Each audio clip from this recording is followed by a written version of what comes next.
Lecture number 16. Now see, I have tried my maximum mark here to draw the figure to my best. Okay. So again, just refer exactly I have drawn to the best of my drawing. Like इतना अच्छा नहीं है मेरा drawing फिर भी. Now try to understand the concept behind it. It is applied first of all for the octahedral complex. Okay, now what are we doing? We are explaining the octahedral complex by using the crystal field theory. Okay, now listen. In the octahedral complex, the 6 ligands, they occupy their position at the vertices of the regular octahedron as shown in the figure. कितने ligands है? 6 ligands. You can see 1 2 3 4 5 6 and central में metal है. Okay, so you can see the regular octahedron with the metal atom at the center. अभी among 5 d orbitals, d x square minus y square and d z square, ये जो axis orbitals है ना, they have got maximum electron density along the axis. Remaining 3 d orbitals, अभी remaining 3 कौन से है? तो it is dxy, yz and dzx. So they are the planar orbitals. What are they? They are the planar orbitals and they possess the maximum electron density in the plane in between the axis. You understood what I said? In the crystal field theory I had explained you. Okay, now listen. It is evident that octahedral complex में the axis orbitals, that is dx square minus y square and dz square, they are face to face two ligands and which are situated at the vertices. Okay, vertices में ये दो है and the dxy, yz and zx, they are in between the metal ligand bond axis. Therefore, maximum repulsion by the ligands, कौन से orbitals experience करेंगे? It is dx square minus y square and z square. ये दो orbitals है ना, they will experience the maximum repulsion by the ligands and ये जो तीन है, that is xy, yz and zx, they will be less affected.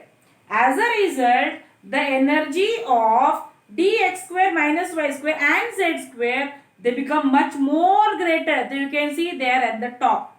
वो right hand side में जो diagram किया है, they are much more greater as compared to the remaining 3 orbitals. Thus, the 5 degenerate d orbitals, they lose their degeneracy and split into 2-point groups, that is T2G and EG. I have written over there T2G and EG. Okay, T2G EG दिख रहा है आपको? T2G contains 3 degenerate orbitals. T2G में 3 है. They are dxy, yz and zx. EG में 2 है.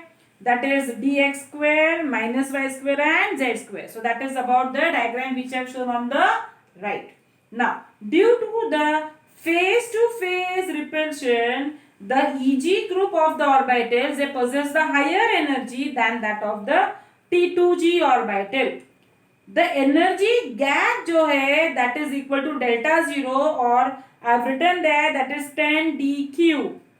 The crystal field splitting in case of the octahedral, I have shown it in the figure. अभी calculations में you can see that the energy of T2G is less.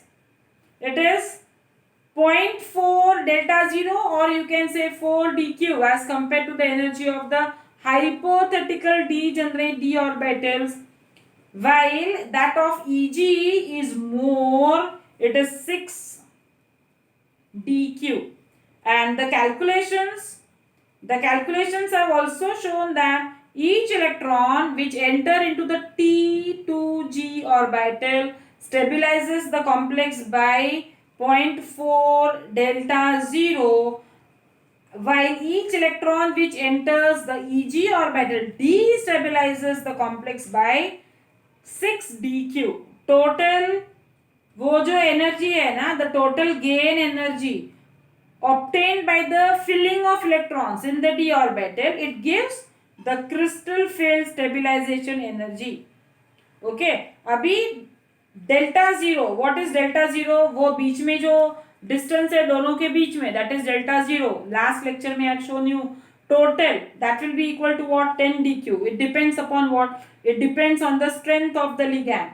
When the ligand is strong, splitting is large, delta zero value is high. In case of weak ligand, splitting will be less and delta zero value is less. Therefore, filling of the electrons in the d shell, it depends upon whether the ligand is strong or whether it is weak. So that is all about the octahedral complex.